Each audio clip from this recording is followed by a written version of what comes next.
Hey you guys, welcome back to my channel and welcome to the jungle. Yeah, feeling a little jungly in my office. I do like my plants because they make me feel more zen. But I do feel like this tree is kind of taking over, and I also know I need to put a picture in this frame. And then like the leopard frame matches the hair, matches. We had to go with like a cheetah shirt too, so we just truly could feel like we were in the jungle today. Today's video, before we move on, I feel like I need something else on my lips. Okay, who knows how the lips are actually gonna look, but hoping, fingers crossed, it's good. Today's video is finally going to be my follow-up haul to a Sephora VIB haul. That I posted in January, as well as an Ulta haul that I posted in January as well. I actually filmed this video when I was at my old house and the footage got corrupted, and I was like, well, fudge, I'm just gonna scrap it and not even follow up. But then I was like, you know what, no, I owe my subscribers reviews to these items that I hauled. You guys need to know what's worth it and what's not. So that is what I have for you today. I will be following up on all the items that I hauled in January. If you are interested, then stay tuned. First, if you haven't already subscribed to my channel, I hope you'll consider doing so before you go. Hopefully, I'll be posting at least 4 videos a week. So if that's something that interests you, then definitely hit the subscribe button. So if that's something that interests you, then definitely hit the subscribe button so that you don't miss out on any more fun in the jungle. Other than that, let's just jump into the video. Shoot, I forgot that I also had a Glossier order that I included in that haul. One of the products, I don't know where it is. I think it's in my car. It is the balm.com Glossier like lip balm. That, and some of these products I did review in my monthly makeup roundup in January. I will leave that linked in case you're interested in checking that out. The balm.com I was expecting a little bit more from. I take my balms very seriously. It is super nourishing. You can also use it as like a, do they call it a salve? Where you can use it on your hands as well. I only used it on my lips. It was pretty thick. You like put it on, then you have to like rub it in, and it was fine. But to be honest with you, I prefer the Kopari Lip Glossy. I prefer the Bite Beauty Agave Lip Mask. I prefer the Burt's Bees Pharmacy like chapstick. I prefer the fresh chapsticks. I'm not going to order the Glossier balm.com again. It was fine. It definitely nourished the lips. There's just others I prefer over it. The price on that is $13. The price on that is $13. I will have everything linked down below in case you are interested in checking any of these products out. Second, I was daring and I picked up a cloud paint in the shade Puff. And I've actually been getting more into cream/liquid products, blush products, bronzer products, etc. in the last month or so. So I picked out the shade Puff, like I said, which is this really pretty like baby doll pink shade. I kind of wanted something that gave my cheeks just like this beautiful, again, baby pink flush to the cheeks that would make me look innocent. And I don't know if it does that, but I really have been enjoying this formula. The smallest amount of this goes the longest way.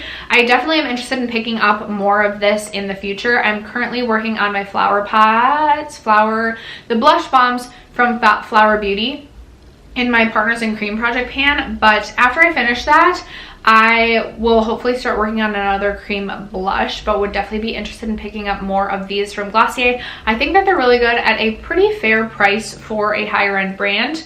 And then the last product that I picked up from Glossier, I have been using the crap out of. This is the Wowder from Glossier, and I have mine in the shade G11-G12, which is either the lightest or the second lightest shade. I believe they have 6 shades to select from. And what I love about this powder is it is a powder that obviously will set the face without sucking the life out of your face. It doesn't leave you like looking super matte. It's almost like you can see your natural skin still through the powder, which I can really appreciate. I would say this powder is as close to the Hourglass loose powder as any powder that I personally have tried thus far, and I love that Hourglass powder again for the same reason that I feel like it offers a bit of a glow without being a glowy powder and just leaves the skin looking lifeful, like there's life in your skin and you're not just like this matte cake face of powder. So I really have been enjoying this one from Glossier. This is definitely something I would also consider repurchasing in the future. Thank you to Julia Musicato for the recommendation on this. I really have been enjoying this. Okay, so then the other products that I picked up from Sephora, you guys, I have an issue with primers. I don't know why. You can't even, it's not like primer even adds color or anything. I don't know why I have such an obsession with primers. I just can't seem to resist. So when Laura Mercier released new primers, I had to get one. I did just buy the mini because I didn't need a full size. I actually am trying to work through some of my primers so my makeup inventory numbers go down, but I'm failing miserably. I picked up the Pure Canvas Primer, the blurring version by Laura Mercier, and I really like this. There are definitely blurring primers in my collection that I prefer over this one. This isn't something I think I would purchase in a full size, but I do think that it's nice. It's not a blurring primer that's gonna pill on you. I've had no issues with it pilling. It definitely does fill in the pores. It's just a little bit thicker than some of the other blurring primers that I prefer and a little less hydrating. So my two favorite blurring primers would be the Touch in Sol No Pore Balm Primer as well as the First Aid Beauty Pores Be Gone Primer. I think that's what it's called. Those are my two favorite pore filling primers, and really like those two do enough for me where I don't necessarily need to expand and have any more than that because I'm not always looking for a pore filling primer either. So I'll be able to use this up. If you are someone who likes a pore filling primer, I think that this one is one of the nicer ones that I've tried. Definitely prefer it over the Benefit, over the Smashbox, etc. But I'm someone who needs some hydration from my primer, and I just wasn't getting as much hydration as I prefer from this one. So those are my thoughts on the Laura Mercier primer. You guys, I think I found my favorite concealer, and that says a lot because I'm super picky about my concealers, and I've always said I just feel like my perfect concealer does not exist. Well, now it does, and this is the Hourglass Vanish Concealer. I have mine in the shade Cream, which is the second lightest shade. I did hear someone at Sephora say that this does oxidize about half a shade to a shade, which I would agree with. This definitely looks a little bit lighter on my skin when I first go in with it, but within the next like 15 to 20 minutes, I feel like it looks healthier on my skin, looks more like my skin tone. I don't prefer a super bright under eye anymore these days. I like something that's just like maybe like a shade lighter than my skin. So just bear that in mind if you are interested in trying this out. Now this is a very expensive concealer coming in at $34, but this is beautiful. It is hydrating underneath the eyes. It does not make your eyes look crepey. It doesn't insanely crease. Every concealer is gonna crease unless you have like the most perfect under eyes. But it looks beautiful set with the powder. I've had absolutely no issues with this, and I 100% will be repurchasing this when I finish this because, whoo, I finally found my perfect concealer. Can we get an amen? And then I have 3 palettes that I picked up. So first, from Natasha Denona, I did pick up the Mini Glam palette. I think that this is a nice palette. It's definitely not my favorite of the minis that I own. I would rank this below the Mini Star palette as well as below the Mini Nude. Mini Nude would be my favorite. Mini Star I like. The blue shade in Mini Star is a dud. Like, it's a dud, and I bought the palette for that reason, but I love the other shades in that palette. Again, I don't know what's going on with my hair. With this one, it's really nice, and the shimmers are absolutely beautiful. I just feel like you're very limited with the mattes. You have, you know, your very light transition shade, like very light crease shade, and then you have your very dark shade, but nothing in between. No like in between transition shade. Therefore, I just feel like you're slightly limited with this palette. I have created some looks that I really like, and again, I really do like the shimmers in this. So even if I pack this or pull this out just for the shimmers, I like it for that. I just think if you are trying to solely use this palette and this palette alone, you're very limited with your options when it comes to the mattes. And then I have these 2 from Fenty Beauty. I thought that I was gonna love these. I thought that I liked them, and over time I have come to dislike these more and more. In fact, these are in the box because I was actually going to return these, But whoopsies, I was past my 60 days, which is fine. I'll either sell these on my Poshmark or continue to possibly use them. We'll see. So the unique thing about these is that you can purchase 2 of them. Each one is, I believe, $25, but you can purchase 2 for $45. And then these very easily snap together, so you can kind of do like a create your own. Each palette has 6 different shades. I have number 7, which I believe is Cadet, and then I have number 6, which is the smoky one. And I would say that I prefer Cadet to the smoky. I just find that the mattes within these palettes are not very pigmented, a little bit patchy, a little bit hard to blend, and then the shimmers were just super lackluster. Like, they fell flat for me. I felt like building them didn't work. Even trying with like a wet brush, I felt like just did not really work. And I just was uber unimpressed with these. Like, I don't think they're worth it at all. Now, again, I've only tried these 2. I don't know how the other ones performed, but for me, I was super let down by both of these, and this is not something that I personally could recommend. Okay, so then we're gonna move over to Ulta. I do have 2 skincare products that I picked up from Ulta. Both are from The Ordinary. I picked up, I think this was me rebuying The Ordinary Hyaluronic Acid 2% plus B5. Love that serum. It's amazing for hydration. I use it every single morning, every single night. I did get sent some products from Good Molecules, and I got sent their hyaluronic acid serum, which I've been using.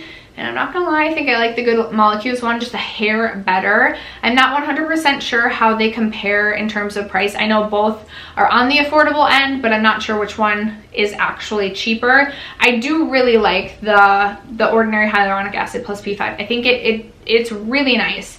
It's definitely going to help hydrate your skin, definitely going to help lock in that moisture. It's a good one. And then I also have the niacinamide 10% plus zinc 1%.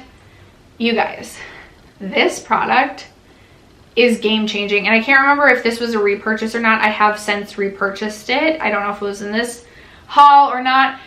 If you have not tried the hyaluronic acid serum from The Ordinary and you have pores or you have issues with texture, seriously, listen to me when I say this is like the one product I feel like you need in your life. It's under $10. I never felt like I had huge pores, but I definitely had pores where I would look and I'd be like, oh, like, that's not that cute.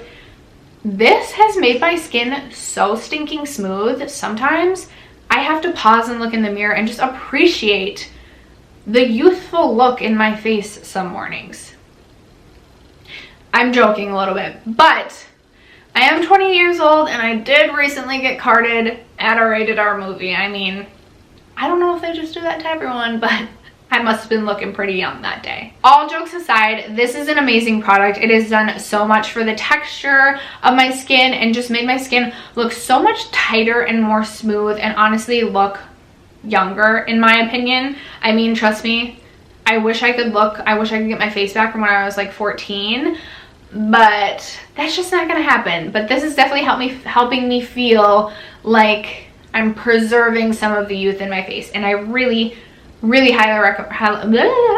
I'm just so excited about the product. I just really highly recommend the niacinamide from The Ordinary, and it's such a good price, like you truly cannot beat it. Then I had 3 foundations that I picked up. I did my makeup inventory at the beginning of the year, and I thought I was gonna have like 25 foundations, and then I only had 17, and I was like, holla girl, get it, you are doing so good when it comes to foundation. And then I was in store and I was like, I have like no foundation, so I clearly need to buy a lot more. So I bought these 3, and since then I bought at least 3 or 4 more foundations. So clearly we're back up to like the 25 mark. Anyway, I finally repurchased the Too Faced Born This Way foundation. I have owned 2 or 3 of these in the past, and I keep saying on my channel, like, this is one of my favorite foundations, and eventually I'll buy it again. So I needed you guys to know I was being truthful, and I finally bought it again. I bought it in the shade Almond. I've never owned this shade before, so I'm hoping that this will be a good shade match for me, but I just stinking love the Too Faced Born This Way foundation. It is, I would say, medium to full coverage. So sometimes it's a little bit more full coverage than I'm looking for when I'm looking for like a work appropriate look. Sometimes I show up to work and I think people just are like, does Steph know like where she works, or does she think she actually works at like a gala or like somewhere super fancy? Because sometimes I definitely am like way overdressed for work, and by overdressed I don't mean overdressed, I mean overdone with the makeup, because every time I walk out the door I spill coffee on myself. So I'm never overdressed, but I definitely always have a lot of makeup on, sometimes more than others. Anyway, my point is, I love this foundation. It's not always my favorite to wear to work just because it is a little bit more full coverage than I usually am looking for at work. But when I'm going out to dinner, out with the gals to get a little tipsy, this is the foundation I reach for because it's super long lasting. It's beautiful. It's like a naturally radiant yet satin matte finish, which like I know those two contradict each other, but I swear you get both. You get the best of both worlds. You get the satin matte with the long lasting, but then you also get like the naturally radiant, like with a slight glowy, hinty dew. Love this. Highly recommend. So then my ponytail keeps getting in the way. Okay, so then my Ulta finally has like an expansion of the ColourPop line, and they had the Pretty Fresh collection there, and I picked up the Pretty Fresh Hyaluronic Acid Tinted Moisturizer. I heard Nicole Renee Cutler rave about this. She said she mixes this with the Dose of Colors foundation, which I still also want to pick up. I don't need any more foundation, but I feel like because Nicole recommended it, I might need it.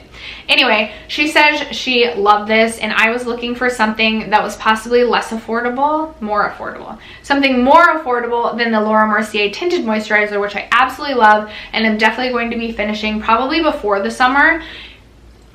Spoiler alert, I did just recently pick up the new, like, reformulated Laura Mercier Tinted Moisturizer because I had to know how similar it was to the other one.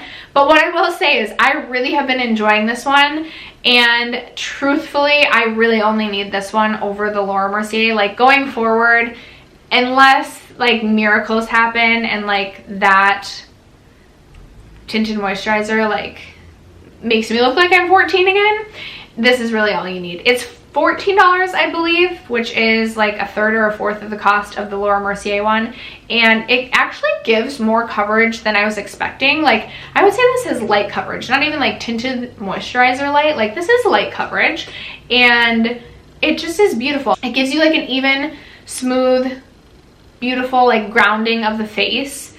I feel like I'm losing my train of thought. I've been filming for a little bit too long. It gives an even texture to your skin. It makes your skin look beautiful. However, it still looks very natural. This is something that I also really like wearing to the gym. I wear this to work. The long lasting power on it isn't like the absolute best, but sometimes I mix this with a more mattifying foundation. Sometimes I mix it with like my Wander Beauty, or sometimes I mix it with my L'Oreal Pro Matte foundation to just give it a little extra oomph in terms of wear time. But I think that this is really nice, and if you're looking for a good tinted moisturizer, especially as we head into the warmer months, I would recommend this one from ColourPop. Woo! This next one is a fail, and I did talk about this in the fail category of my monthly makeup roundup. This is the CoverGirl Clean Fresh Skin Milk. Now, I didn't have a reaction to this like some people have. However, this is just like a crappy foundation, in my opinion. Like, this just is crap. I don't know who this would look good on. And I'm sorry, I know some people actually do like this foundation, but it's too dewy. It gives like no coverage. And while giving no coverage, it like settles into like my fine lines and wrinkles. So like the only coverage I get is like puddles of foundation that are sunk into my lines. And I look like a crazy, like I look like I should be like brewing a pot of poison in a cauldron. Like, it does not look cute. So I've also been using this as a mixer. I've been mixing this with my Wander Beauty foundation because that Wander Beauty foundation, it just does not look good on me. Too full coverage, too mattifying. So I've been mixing the two together and I can make it work. Definitely not my favorite pairing by any means, but I do want to get some more use out of this. I want to finish this off. Would not recommend this. Truly, like, the only person I could think that this would look like absolutely beautiful on is possibly a baby, because they have perfect skin and don't need coverage, and this offers no coverage, and babies don't yet have like those wrinkles, so it wouldn't be settling into their fine lines. I just really did not like this foundation. I'm sorry, Covergirl. And I really am upset that they got rid of their Covergirl Vitalist Healthy Elixir foundation and instead have this not good foundation. What the heck?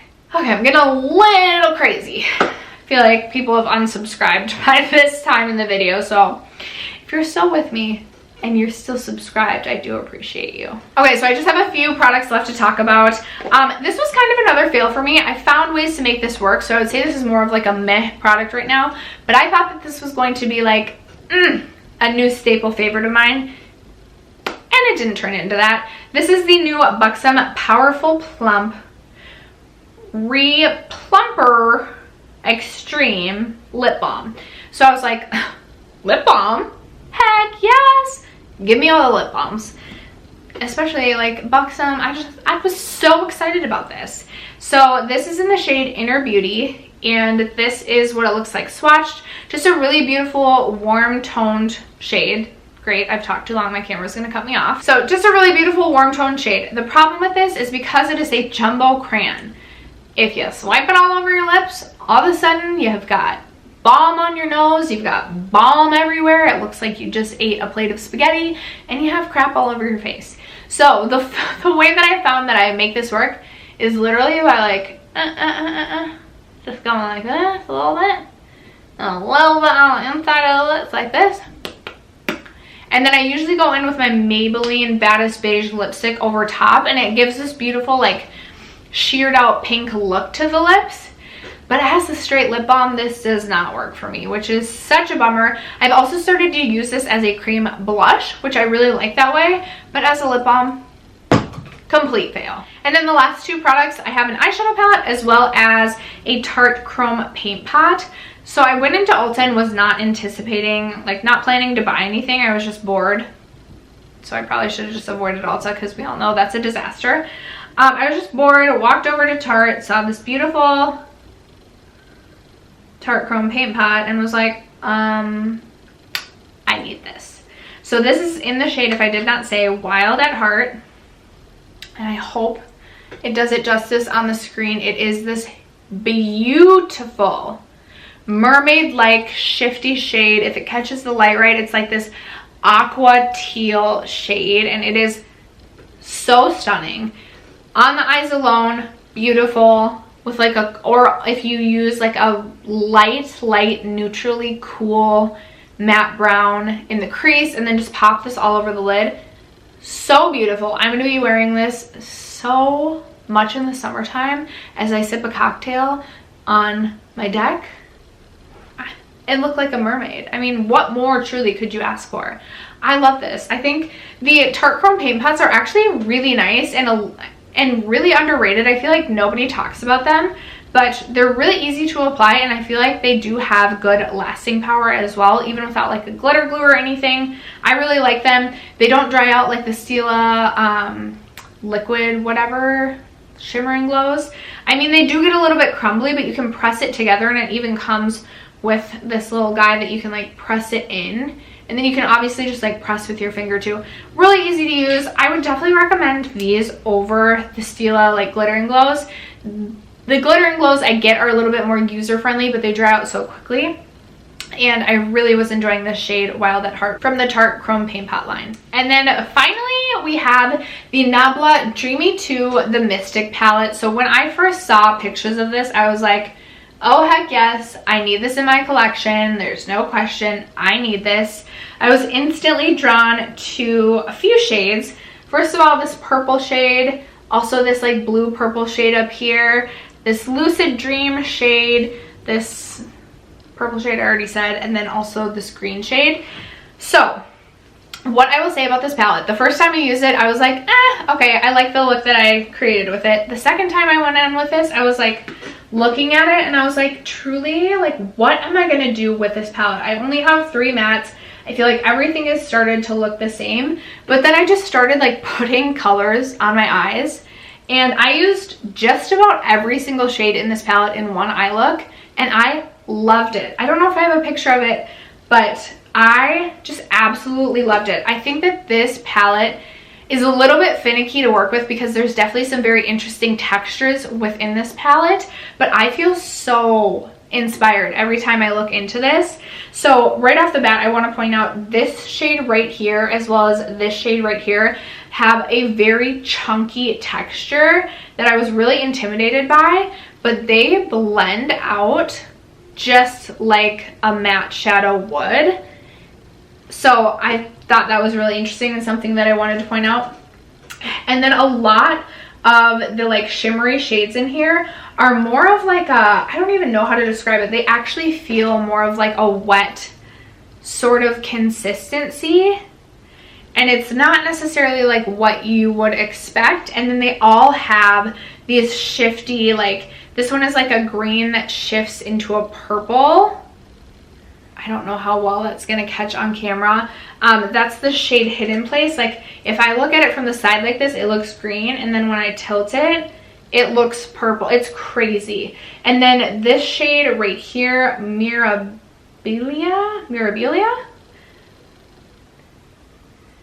Again, my hands are like full of swatches, so this is not going well. Maybe I'll try and insert like some swatches and see what I can do there. But, and then even like this beautiful like chunky blue shimmer right here.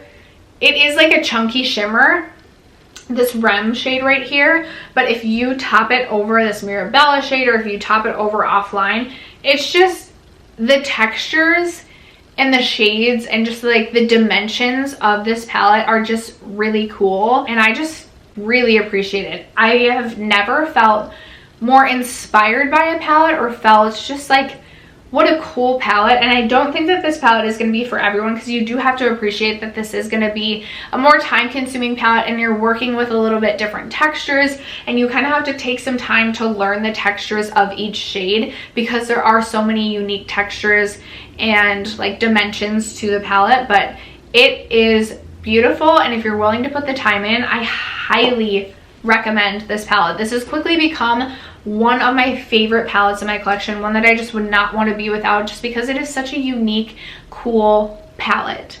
So I really love this one from Nabla. I don't have enough good things to say about this. I think I mentioned this in my favorite section of my Makeup Monthly, but it is a really, really cool palette. But after that, that is going to conclude this follow-up haul for my January hauls, both Ulta, Glossier, and Sephora. I hope that you guys enjoyed. I hope I didn't scare you away from all of my rambling. Thank you so much for sticking around to the end of this video and supporting my channel, and I'll catch you guys in my next video. Bye!